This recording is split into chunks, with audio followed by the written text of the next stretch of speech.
जहाँ तक सवाल इंटक के महत्व का है और विशेषकर मजदूरों के हक का है, कहीं ना कहीं आज भी जो बड़े उद्योग मध्य प्रदेश में स्थापित हैं वो सब देन कांग्रेस की है।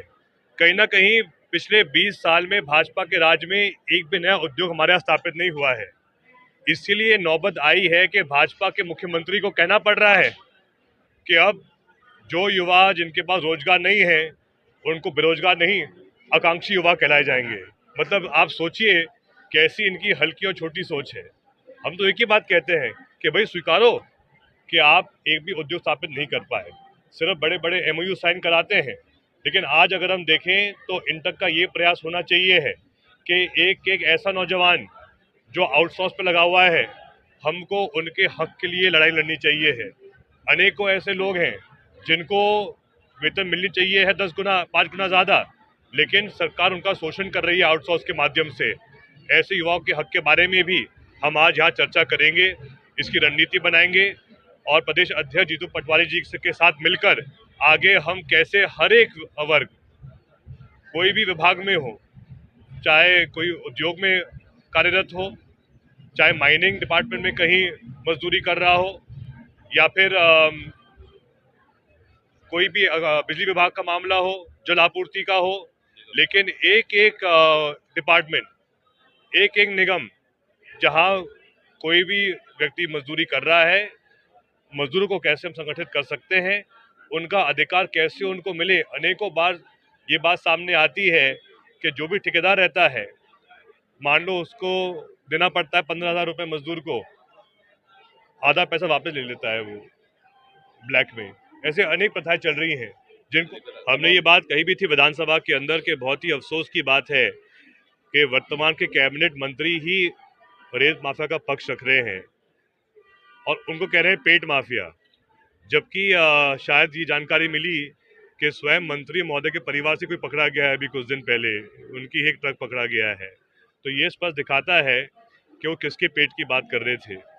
लेकिन बात यही है कि आज अगर अवैध रेत खनन चलते रहेगा और भाजपा के मंत्री ही उनको संरक्षण देंगे, तो एक प्रकार से जो हर व्यक्ति को प्रयास करना चाहिए है नदियों के संरक्षण के लिए। आप आज इस बार देखिए, पिछले साल पर्याप्त बारिश हुई थी, लेकिन अभी से अनेकों तालाब सूख रहे हैं, अभी से पानी कम पड़ रहा है। अभी तो शुरुआत ही हुई है हमारे पूरे प्रदेश में गर्मी के मौसम की। तो कहीं ना कहीं जो वर्तमान के भाजपा सरकार के मंत्री हैं सिर्फ लूटने में लगे हुए हैं, लेकिन जो उनका दायित्व है, जो उनका कर्म है, वो नहीं कर रहे हैं। ये बहुत अफसोस की बात है। यहाँ ग्वालियर में देखने वर्चस्व की लड़ाई देखने को मिल रही है। यहाँ पर दो मंत्री कहते हैं सिंधिया जी से कि आप आइए विकास करिए, आप अकेले गुना के सांसद नहीं है। वहीं कहीं ना कहीं भारत सिंह पुष्पा कहते हैं कि किसने रोका है, आइए। क्या लगता है?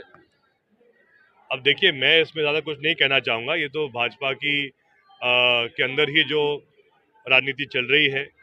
पहले तो बात विजयपुर उपचुनाव की भी सामने आई। वहाँ पे सिर्फ एक पक्ष ने प्रचार किया बीजेपी के लिए, दूसरा पक्ष तो वहाँ आया ही नहीं प्रचार करने के लिए। अब वापस जब हम ग्वालियर के विकास के बारे में बात कर रहे हैं, तो बड़े आश्चर्य की बात है कि ऐसे अद्भुत मंत्री हैं ग्वालियर में जो स्वयं काम नहीं कर पाते और दूसरे लोगों को बुलाते हैं काम करने के लिए। तो भाई आप मंत्री क्यों बने हो फिर? अगर आप काम नहीं कर पा रहे हो तो फिर क्या औचित्य है मंत्री रहने का? जी, बीजेपी अब नए सिरे से प्रोफेशनल लोगों को अपना कार्यकर्ता बना रही है, उनको जोड़ रही है।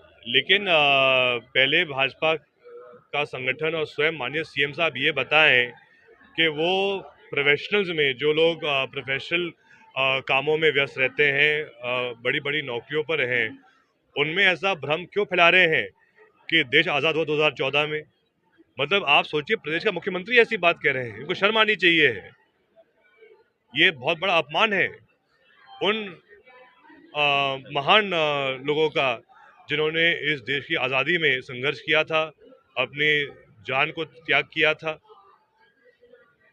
अनेकों हमारे फ्रीडम फाइटर्स, चाहे लाल बहादुर शास्त्री जी हो, चाहे महात्मा गांधी जी हो, चाहे भगत सिंह जी हो, क्या इनकी अहम भूमिका नहीं थी देश की आज़ादी में?